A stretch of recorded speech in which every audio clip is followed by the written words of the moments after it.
Chris Devon. Right now I'm joined by Boston Power player and top local agent Gail Petersen Bell from Home Center Sotheby's in Hingham and Cohasset. Gail, thank you for being here. Thank you. Now, you've been selling real estate for 20 plus years, right? Yes. One of your niches is dealing with people who are looking to downsize. Yes. How did that come about? Well, it's a program I developed called the Transitions Program about 15 years ago. And I had been doing a lot of new construction, a lot of luxury homes. But as I watched my mother, who had been in the real estate industry for many, many years, and actually from whom I bought my company, struggle with the process of letting go of a family homestead. It occurred to me that there was a huge need to help particularly seniors downsize, because there's a very, very large emotional component to it. Letting go of a family homestead, letting go of all the belongings they've collected, the memories that have been created there.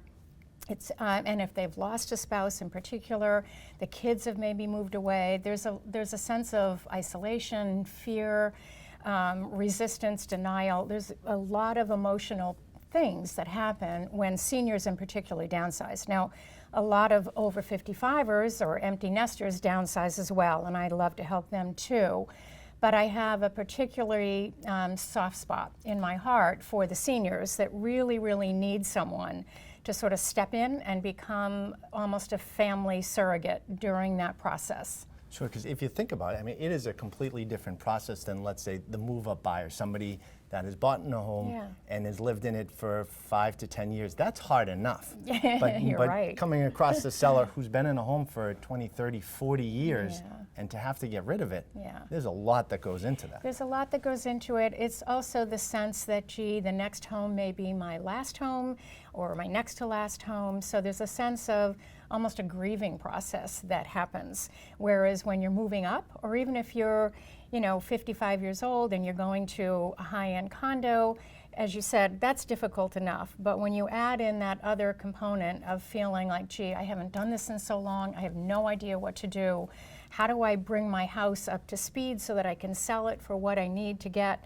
And that's what my Transitions program does. So for instance, I will go in and do what I call a needs assessment when someone calls me in, or I'm referred to this home by, say, Linden Ponds in Hingham.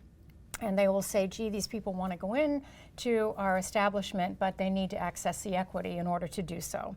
So I will go in, meet with them, go through the house, determine, gee, do we need to bring up the shag carpet that's been there for 25 years? Yes. Do we need to fix the screen door on the back door? Yes. Things like that. So I make a list of things that absolutely have to be done. And then I bring in my own vendors that I have vetted very carefully, that are insured, bonded, have great references, and I sort of general contract that process for them. So if we need to do the floors over, I've got my floor guys that I bring in, and I coordinate all that for them. Obviously, it depends on how much money they have to spend to bring it up, but I make sure they at least declutter, and that's almost the hardest process for them. Sure, so it sounds like there's a lot of things to do prior to selling. For the seller out there who's thinking about putting their home on the market and transitioning out of their home, how far in advance should they contact someone like yourself? Ideally 3 months. To do a really good job, not just in terms of getting the house ready, but not making them feel too rushed. And when they feel too rushed, then they will put the brakes on. We also have to find a place where they're going to feel excited about going. So that's another part of that, obviously. And hopefully there's adult children around that can, weigh in on what are the reasons for needing the move. But many times they're not around. They're in California, or they're too busy working, 80 hours a week or what have you. So that's when I really have to start making almost decisions for this person, of course, trying to consult who I can consult with as to what they need when they move out of this home. A lot goes into it, Gail. Thank you very much. You're welcome. And if you'd like to contact Gail and her team directly about this Transitions program, you can go to our website at gailpetersenbell.com. And remember, we have more buyer and seller tips right here on our page on boston.com.